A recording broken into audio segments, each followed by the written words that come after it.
오늘의 주요 뉴스입니다. 정부와 민간이 손잡고 반도체와 디스플레이, 차세대 전지 분야에 5년간 160조 원을 투자합니다.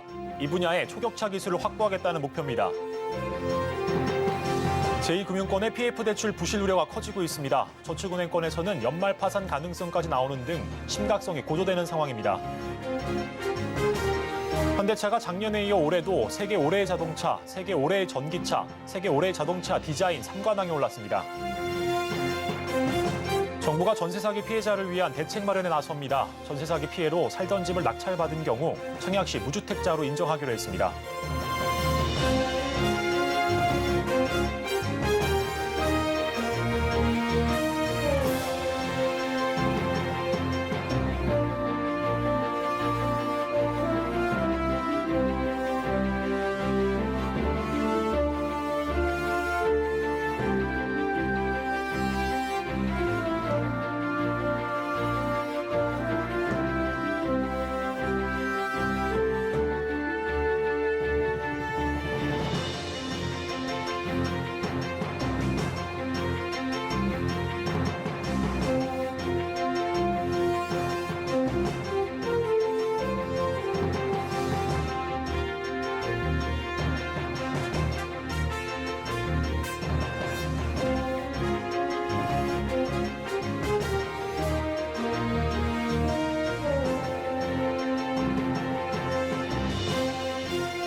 시청자 여러분 안녕하십니까? 센 경제 라이브 시작합니다. 정부와 민간이 손잡고 미래 핵심 주력 기술 육성에 속도를 냅니다. 반도체와 디스플레이, 차세대 전지 등 분야에 5년간 160조 원을 투자해 초격차 기술을 확보하는 게 목표인데요. 첫 소식 김효진 기자가 보도합니다. 우리 3대 주력 기술인 반도체, 디스플레이, 차세대 전지 분야의 미래 핵심 기술을 확보하기 위해 총 160조 원이 투입됩니다.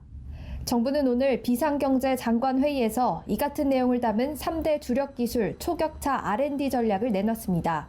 3대 분야와 관련해서 27년까지 향후 5년간 민간에서는 총 156조 원을 연구 개발에 투자할 계획으로 있습니다. 정부도 이 3대 분야에 대한 초격차 기술을 확보하기 위해 선정한 10개의 미래 핵심 기술을 중심으로 향후 5년간 약 4.5조 원을 투자할 계획으로 있습니다.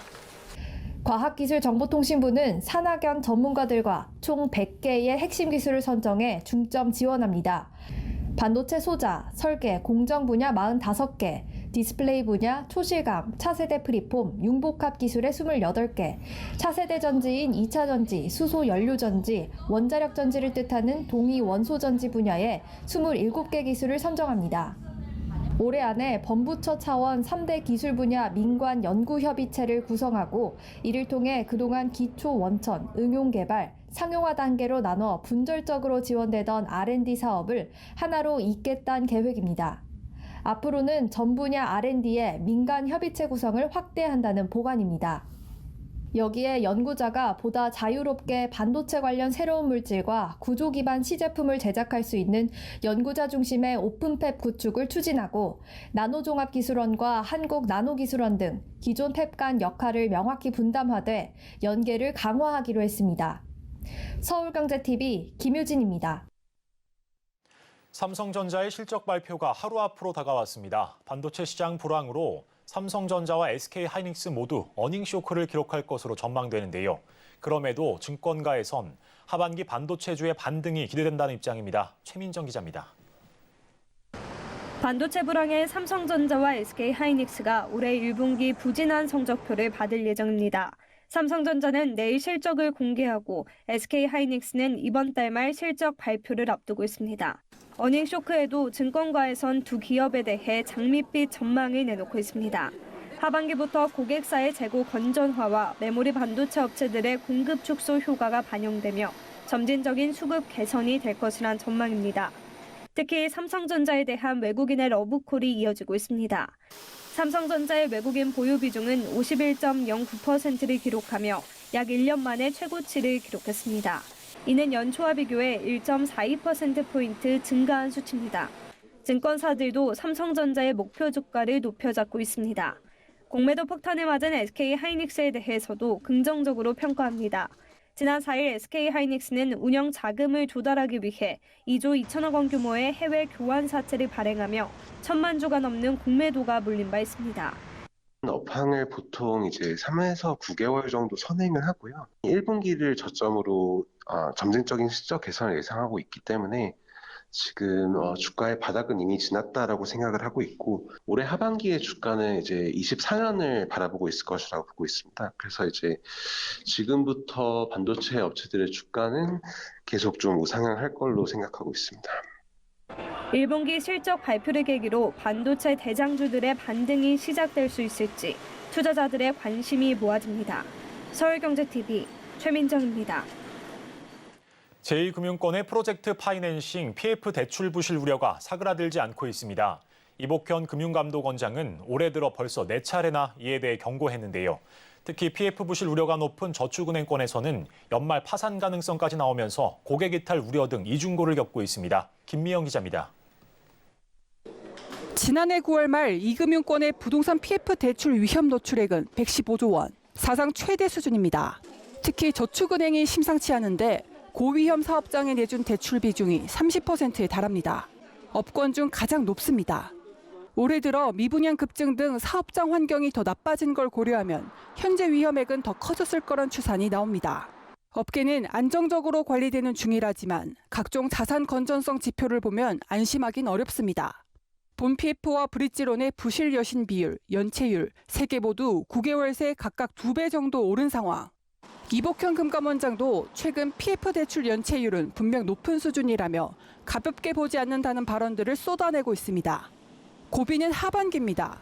얼어붙은 부동산 경기가 계속될 경우 연말께 자본 여력이 적은 지방 소형 저축은행 중에선 결국 파산하는 곳도 나올 수 있다는 게 업계 내 관측입니다. 일부에선 예금자들의 불안이 확산돼 뱅크런까지 거론되면서 예금 보호원도 상향 목소리도 높아지는 중입니다. 가뜩이나 불안한 상황에서 예금 이탈자까지 늘면 저축은행 전체 위기로 번질 수 있는 만큼 급한 불을 끄는 카드로 쓰자는 겁니다. 대중들 입장에서도 여기가 그래도 믿을 만한 곳이구나, 안전하구나 인식이 되게 커질 수도 있고. 다만 부작용을 고려해야 한다는 지적도 나옵니다. 올려주는 만큼은 국가가 다 보존을 해주니까 굉장히 리스키한 쪽으로 대출을 계속할 거라고요. 그래서 그 건전성 문제를 더 나쁘게 만들어요. 우선 현재는 파산 가능성 있는 소형 저축은행을 중심으로 정밀한 점검과 함께 근본적으로 은행 신뢰를 높이기 위한 대책을 더 적극적으로 모색할 때라는 게 전문가들의 조언입니다. 서울경제TV 김미연입니다. 현대차의 아이오닉6가 2023 월드카 어워즈에서 세계 올해의 자동차를 비롯해 세계 올해의 전기차, 세계 올해의 자동차 디자인에 선정되며 3관왕을 달성했습니다. 지난해 현대차는 아이오닉5로 같은 상을 받아 2년 연속 3관왕 달성이라는 놀라운 성과를 냈습니다. 특히 아이오닉5와 아이오닉6의 연속 수상은 현대차 그룹의 전기차 전용 플랫폼 eGMP를 기반으로 개발된 전용 전기차의 우수성을 입증했다는 점에서 의미를 더했습니다. 현대차 그룹은 지난 1월 기아 EV6가 2023 북미 올해의 차로 선정된 데 이어 아이오닉6가 세계 올해의 자동차를 수상하면서 세계 3대 자동차상 중 2개 상을 석권하는 영예도 안았습니다. 장재훈 현대차 대표이사 사장은 이번 수상은 현대자동차가 전동화 시대의 글로벌 리더로 발돋움하고 스마트 모빌리티 솔루션 프로바이더로 나아가기 위한 원동력이 될 것이라고 강조했습니다. 금융위원회가 오늘 전 은행권 행장을 불러 예금과 대출금리 무한 경쟁을 요청했습니다. 금융위는 대환대출 프로그램과 예금 중개 서비스 확대를 예고하는 동시에 예대금리차 공시를 전세자금까지 확대하기로 했습니다. 자세한 내용을 김수빈 기자가 전해드립니다. 김소영 금융위원회 부위원장이 오늘 전 은행권 행장들과 만나 은행권 경영영업 관행 제도 개선 태스크포스 TF 운영 성과와 향후 계획을 공유하는 시간을 가졌습니다. 김 부위원장은 이 자리에서 신용대출에서 주택담보대출까지 확대한 대환대출과 6월부터 가동하는 예금 비교 중개 서비스 등을 소개했습니다. 또 수시 입출금도 온라인 중개 대상에 추가하고 예대금리차 공시도 잔액 기준과 전세 자금까지 확대하기로 했다고 밝혔습니다. 김 부위원장이 이날 소개한 방안들은 사실상 은행들의 예금 대출 금리 경쟁을 요구하는 내용들입니다. 김 부위원장은 예금과 대출 시장에서 실질적 경쟁을 촉진해 금융 편익을 증진시킬 것으로 기대한다고 말했습니다. 금융당국은 한 발 더 나아가 특화은행 같은 신규 플레이어 진입, 비은행권 지급결제 허용도 거론했습니다. 윤석열 대통령이 최근 거론한 은행권 무한 경쟁 체제의 첫 포문으로도 해석됩니다. 단 신규 플레이어 진입에서는 엄격한 심사를 통해 능력이 검증된 경우에만 허용해야 한다고 첨언했고, 지급결제 허용 여부는 리스크 및 소비자 편익 증진 효과를 고려할 것이라고 단서를 달았습니다. 더불어 고금리 기조 속 임직원에게 지급된 고액 성과급에 대한 쓴소리도 빼놓지 않았습니다. 은행권이 손쉽게 예대 마진으로 역대 최고의 수익을 거두고 미래에 대한 충분한 대비 없이 당장 고액의 성과금을 지급하는 모습은 결코 국민의 눈높이에 맞지 않습니다. 당국은 공공성을 고려해 성과 보수 체계를 개선하고 공시를 통해 투명성을 제고하기로 했습니다. 여기에 국민과 금융시장의 주주 환원 정책에 대한 충분한 설명을 약속했습니다. 금융위는 차질 없는 TF 운영을 통해 오는 6월 말까지 총 6개 과제에 대한 개선 방안을 마련할 방침입니다. 서울경제TV 김수빈입니다.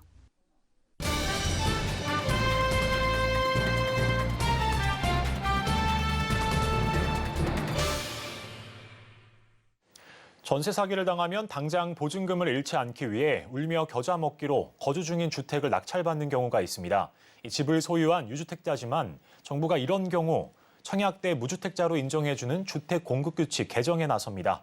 이 전세 사기 피해자들을 위한 구제 방안인 건데요. 이 자세한 내용을 산업이부 이지영 기자와 알아보겠습니다. 안녕하십니까? 안녕하세요. 네, 이 정부가 전세 사기 피해자들을 구제하기 위해서 여러 방안을 내놨었는데 그 후속 조치로 또 하나의 개정안이 발표됐다고요. 네, 맞습니다. 전세 사기 피해자가 보증금을 회수하기 위해 어쩔 수 없이 거주하던 주택을 경매로 낙찰받아도 무주택자로 이제 인정받을 수 있게 됐습니다.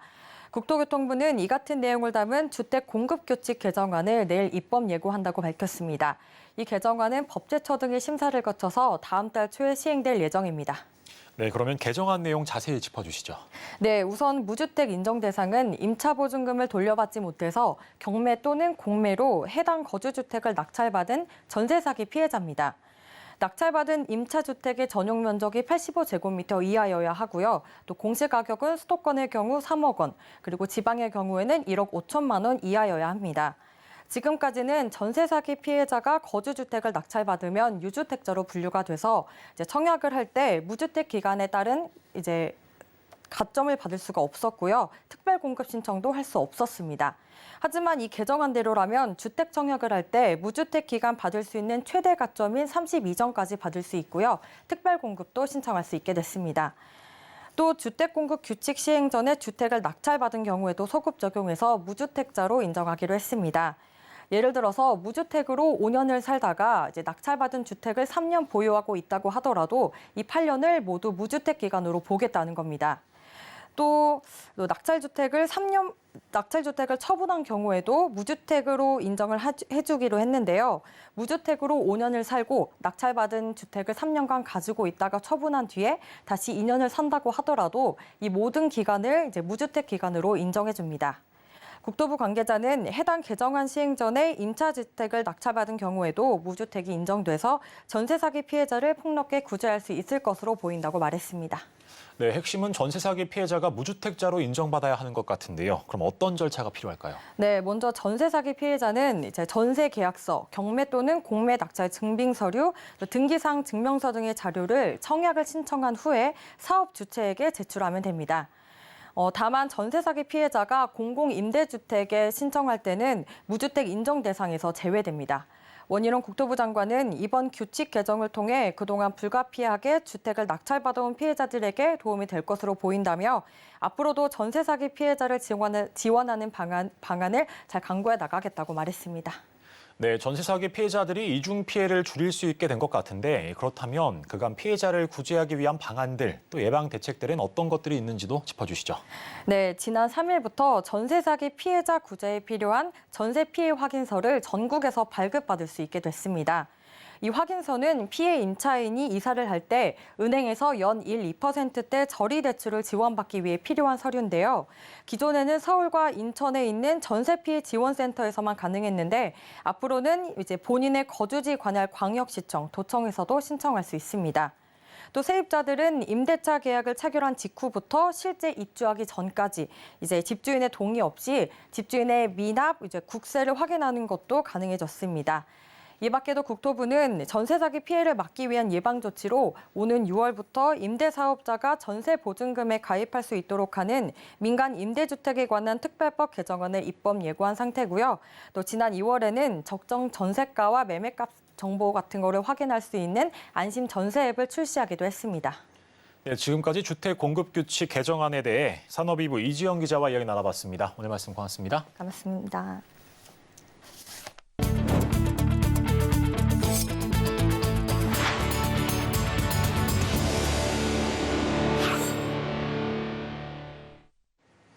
제주항공이 더 높게 날아오르기 위한 준비를 하고 있습니다. 기존의 일본과 동남아 노선을 강화하면서 새로운 지역으로도 발을 넓히기 위해 힘쓰고 있는데요. 성나균 기자가 보도합니다. 지난 1분기 호실적을 달성한 제주항공이 외연 확장에 박차를 가하고 있습니다. 오늘 항공업계에 따르면 지난 1분기 제주항공은 총 293만 5천 명을 수송해 아시아나 항공을 바짝 추격했습니다. 제주항공과 아시아나의 여객수 차이는 불과 6천여 명에 불과합니다. 제주항공이 좋은 성적표를 받아든 건 일본 노선이 효자 역할을 했기 때문입니다. 지난해 10월 일본의 무비자 입국 재개에 발맞춰 제주항공이 현지 공항 조업사를 확보하는 등 선제적으로 대비한 영향입니다. 제주항공 관계자는 현재 일본 노선은 탑승률이 90% 내외로 유지될 정도로 인기가 좋다고 설명했습니다. 동남아 노선도 한몫했습니다. 제주항공은 올해 1, 2월 기준 베트남 노선에서 LCC 중 1위, 필리핀 노선에서 국적사 중 2위를 달성할 것으로 내다보고 있습니다. 지난 3월엔 호찌민 하노이 노선을 재운항하며 힘을 싣고 있습니다. 2분기가 비교적 비수기이긴 하지만 코로나로 인해 억눌렸던 여행 수요가 지속 이어지고 있는 상황입니다. 그래서 일본, 베트남, 필리핀 등 중단거리 노선에서 지속적인 할인 프로모션과 스케줄 편의성을 제공할 예정입니다.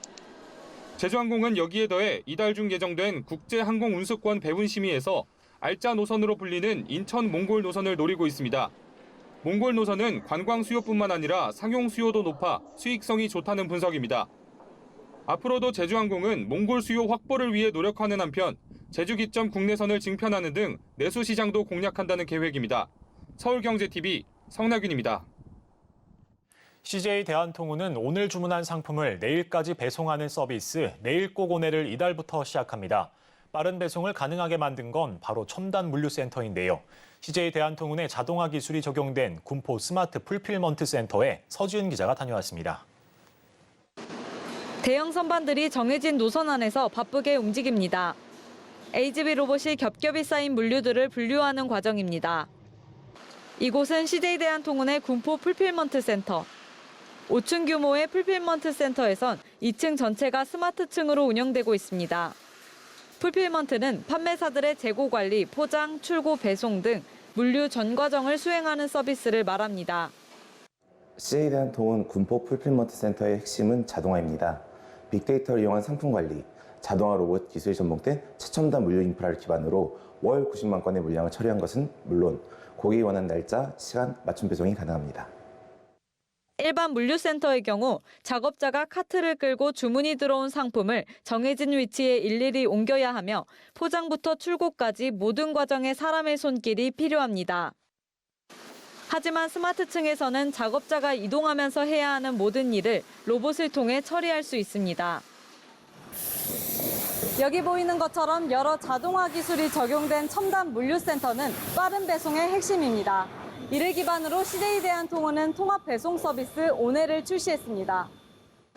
오네는 판매자와 구매자를 잇는 모든 배송 서비스를 뜻합니다. 오늘 주문하면 내일 도착하는 내일 꼭 오네, 내일 오전 7시 전에 받는 새벽에 오네, 주문 당일에 받는 오늘 오네 등이 해당됩니다. 이런 빠른 배송 서비스는 풀필먼트 센터 구축과 인력 확보에 막대한 비용이 들어 택배사들이 도전하기 쉽지 않습니다. CJ 대한통운은 이미 첨단 물류 기술들이 집중된 풀필먼트 센터를 보유하고 있어 해당 서비스를 출시할 수 있었습니다.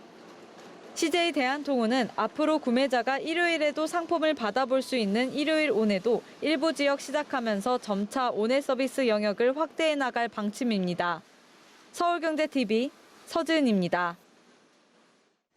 2차 전지 관련주 상승에 힘입어 지난달 코스닥 시장 거래대금이 280조 원을 넘어섰습니다.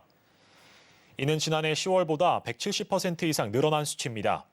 한국거래소는 코스닥 시장 거래대금이 지난 3월 280조 2,401억 원으로 지난해 10월 100조 7,724억 원보다 178.1% 증가했다고 밝혔습니다.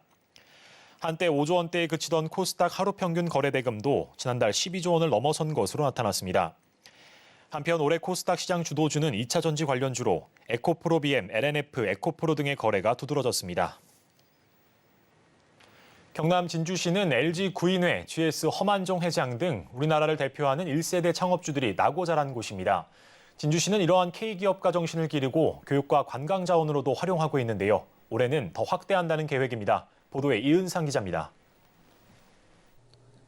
진주시 지수면에 위치한 승산마을.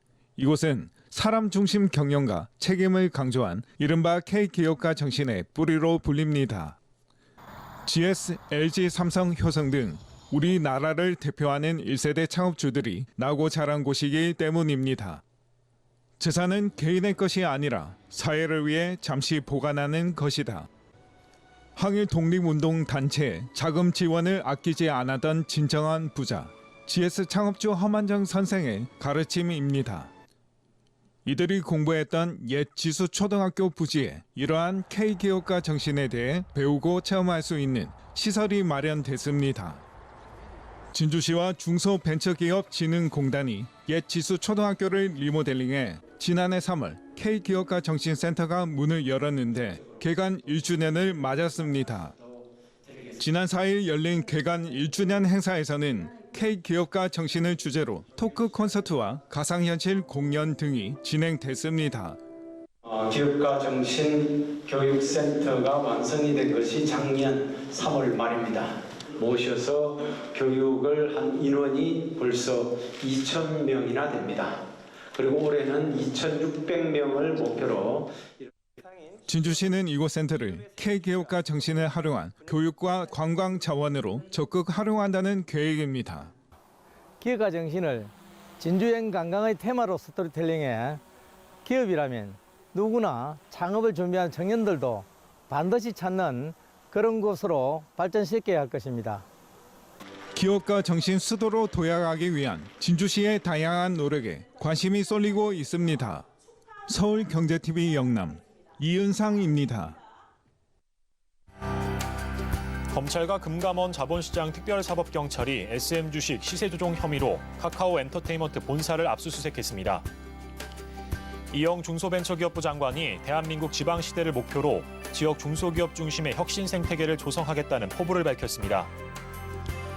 SK그룹이 창립 70주년을 맞아 최종건 창업회장과 최종현 선대회장의 어록집을 내놨습니다. 선대회장이 외친 도전하는 자가 미래를 지배한다는 말이 회자되고 있습니다. LCDC 현대산업개발이 광주 화정 아이파크 해체에 돌입합니다. 아파트 외벽이 무너지는 사고가 발생한 지 1년 3개월 만입니다.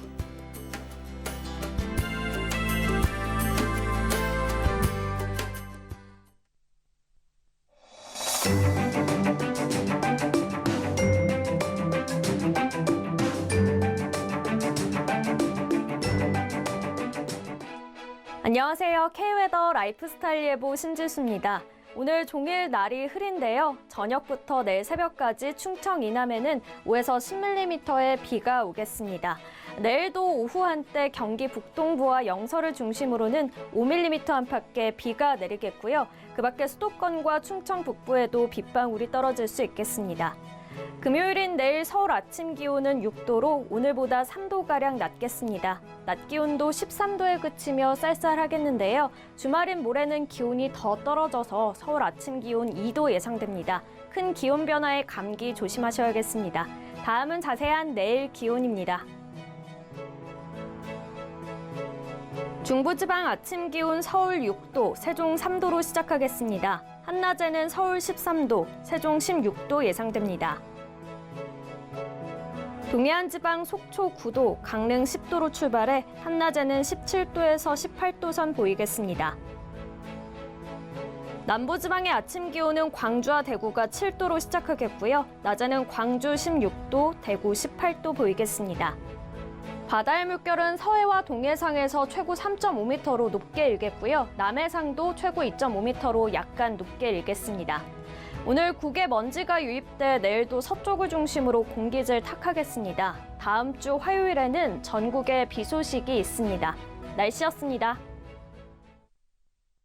이상으로 센 경제 라이브를 마치겠습니다. 시청해주신 여러분 고맙습니다.